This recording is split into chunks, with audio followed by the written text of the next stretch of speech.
Talk a little bit more about the project and then talk about projects that are coming. Okay. Yeah. Okay. All And right. he has 10 more questions, but focus more on the projects. Okay. Okay. All right. Hey, everybody. My name is Pete, and this is Doug. And this is Brent Miller Jr. part 2. That's right. That's right. So here we are. It was such good information talking to Brent, and he's one of us, creative. He's And- really good at what he does. Yeah, his creative stuff is a little different than us in that you're really focusing on biblical prophecy and things like that, which is really interesting. And how many projects have you actually completed? Let's see, our newest film, Before the Wrath, is the 4th product that Ingenuity Films has finished. Awesome. Are you guys? Have you guys considered doing things in the more like the scripted drama style, less documentary, or any more drama? Yeah, absolutely.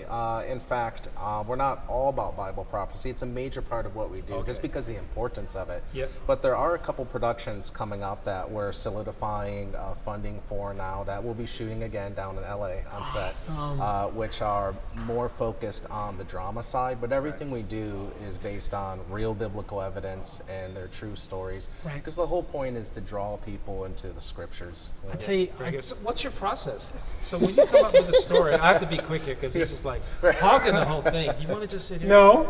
Okay. Go ahead. So what's your process when you are looking at a project?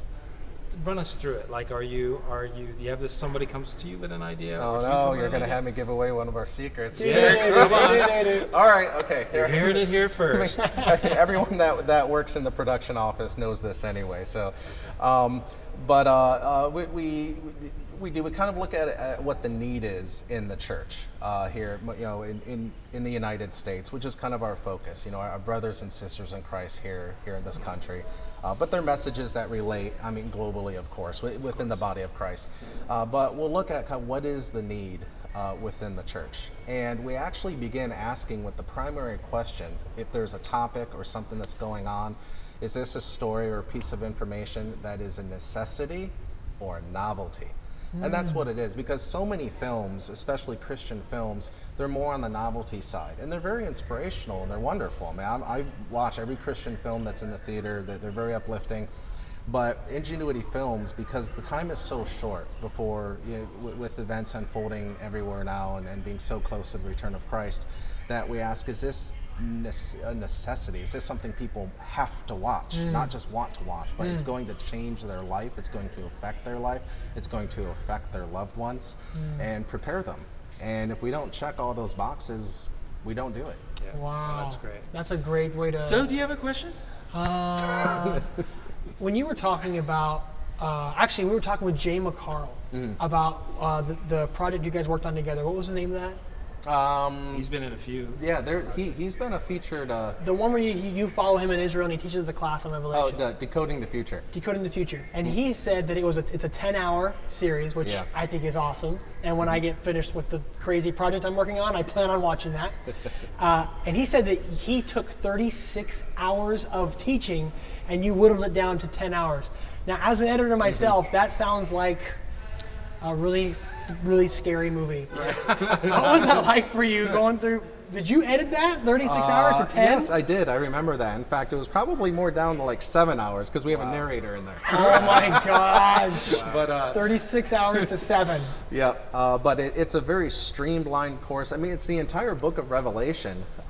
Just from we look at it like a crash course. In 10 hours, you can actually learn more about the book of Revelation than 99% of Americans. Wow. And it's and that's the point. Kind of a crash course in Revelation, a crash course in prophecy, to really catch you up to what's true and what isn't. That's so cool. I happen to be reading Revelation right now. I was telling Pete about that because the reading plan that I'm on, and I realized that when we're talking about people not really knowing Revelation very much or getting into it very much, and that's me. Right. I was like, I haven't read this in years. Yeah, well, churches don't teach it anymore. They avoid Revelation. They feel it's too controversial or too confusing.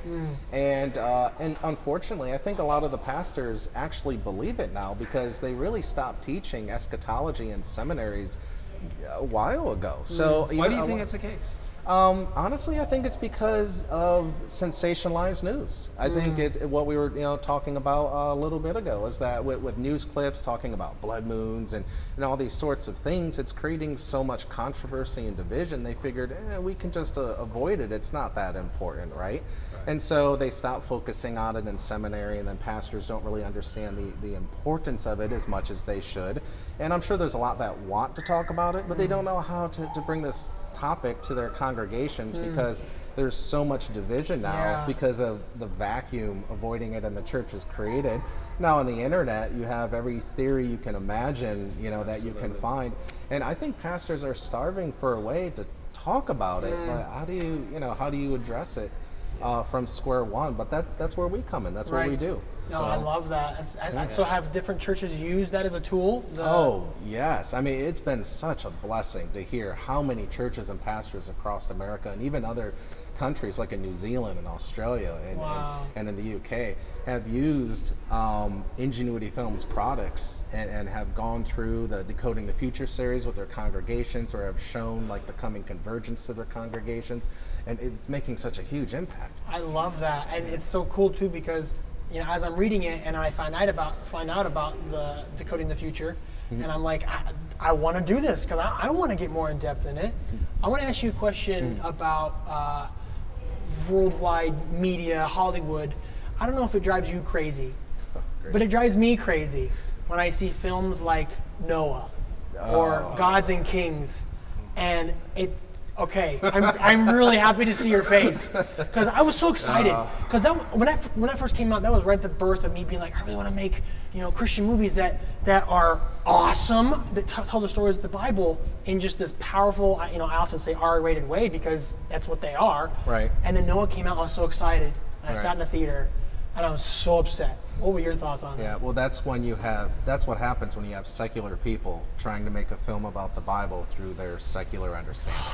And what's so shocking is that if they would actually make a film based on the true biblical account, it would be incredible. Yeah, they wouldn't have to add all this weird, goofy stuff and twist it around. And it seemed like such a waste of an opportunity. There's millions of dollars being poured into that. I mean, back in the golden age of Hollywood, they actually made amazing Christian films, and it's so incredible to see how our perception of the Bible and our perception of the Exodus and all these things that occurred have changed just so dramatically over a few generations that we went from Hollywood producing amazing films like the Ten Commandments to what we have now. What happened? No kidding. That's so true. What happened? Well, the culture's really changed, I'd have to say. I mean, I've been spending a lot of time studying that, and it's incredible. And Hollywood is a real force in that. And that's a whole other subject. We don't want to get into that. But no, is that your phone? No, it's not. Thank God. All right, It's probably mine. So. As long as it's not mine, Doug. Okay, so why did you turn your phone off? So tell us, what's in the pipeline? What do you got planned? You mentioned a few things. Only what you can tell us. Yeah, there's Ingenuity Films actually has 10 films in the pipeline. 3 of them begin production this year, and the first one is going to begin shooting this summer down on a set in LA. Now I can't give any names, but it's a reproduction of the Last Supper and a focus on Jesus and Judas, and it's a powerful insight to Christ in the Last Supper that has never been told before. Holy cow! That sounds great. You guys are rolling. Yeah, fantastic. That's exciting. And we are being told that we're almost out of time. So, we're not being told we're almost out of time. Okay. We have so much time. We're here in beautiful Hilo on the Big Island of Hawaii. You're going to be speaking now. You're not. All the other people who are speaking are pastors and teachers and whatnot. Right. You're the one weird guy. Yeah. I'm the only one not qualified. Exactly. So tell us, give us a snippet of what you're going to be talking about, and why did you choose it?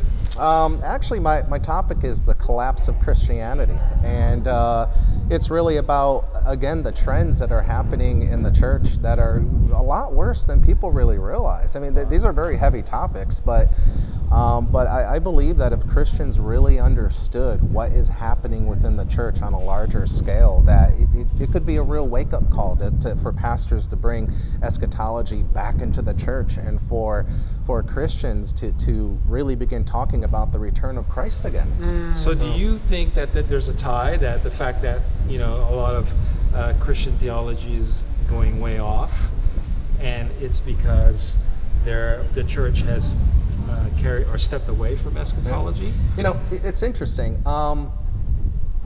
Obviously, there's, you know, when you get into theology, that opens up a whole can of worms. There's a lot of different denominational conflicts there and different doctrinal conflicts there. But I actually think the bigger problem isn't really theologically how we look at the Bible, because a lot of Christians, I mean, they understand the gospel, right? They understand receiving salvation, and so I mean, all kind of the main biblical foundations are taught within the church, and they're there. I think the bigger problem is that many Christians within the church just aren't caring the way that they should, and the reason why they don't care is because they don't see that there's an urgency to care. And that actually kind of goes back to stripping out a lot of talk about the return of Christ. Again, prophecy is a third of the Bible. And so when churches avoid it, you're removing a third of the Bible. Wow. That's the problem. That's so true. That's really true. You know, the books of the prophets, I haven't even read all the books of the prophets all the way through. You know, to switch subjects real quick, if you were to speak to somebody who's watching, somebody who is, they love God, and they love doing video stuff. They like making stuff on their computer or their phones or something, and they've seen the things you do. They want to do more of it. What encouragement or a word of advice would you give to young, aspiring filmmakers?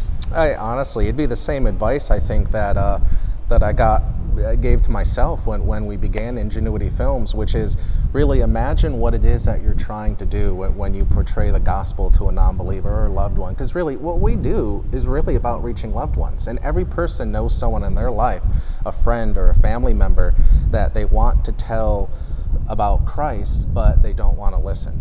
You know, and film is an amazing thing, because instead of sitting there and debating with the person, and you know, and you walk away and an hour later you're like, oh, I should have said that. Right. I mean, we all do that. Filmmaking is a way where you can sit down and in prayer collect your thoughts and present, you know, a case that really reaches the heart. And so that's what it is. What's the necessity? What's the need? What do you really want to say to that person you love or that friend? Keeps you from going off on topics that are not necessarily that important, like going off on rabbit trails. Keeps you narrowed, focused on what's important. Right, the goal. Yeah, that's great. That's perfect. Well, we're really looking forward to hearing you, and we're going to be filming, Brent. Yeah. We're going to be filming a filmmaker.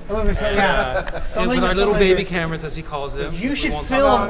You should film us. Very nice camera. Filming you. If we film you filming us, then we'll be filming you while you're. All right. I quit. Yeah, let's get smooth. I agree. Brent, thank you so much for joining us here today, man. This is a huge pleasure, and we're excited to see the projects coming up next for you guys, and excited to hear what you share at the conference. Yeah, thank you so much. And don't forget to what you got to sign up and tell us what you think about Brent, and we're going to get you a copy of his latest film, which is called Before the Wrath. Before the Wrath. And where can people find out more information about you and your films? Go to ingenuityfilms.com. Which is right here. Okay. How do they do that? I really wish I knew how they put that It's right okay, there. Doug. You can eat it in an app, you know, because we got a big conference coming up. It's pretty simple. Okay. Hey, thanks so much for watching, and we'll see you next time. Thank you. Thank you very much. Later, guys. All right.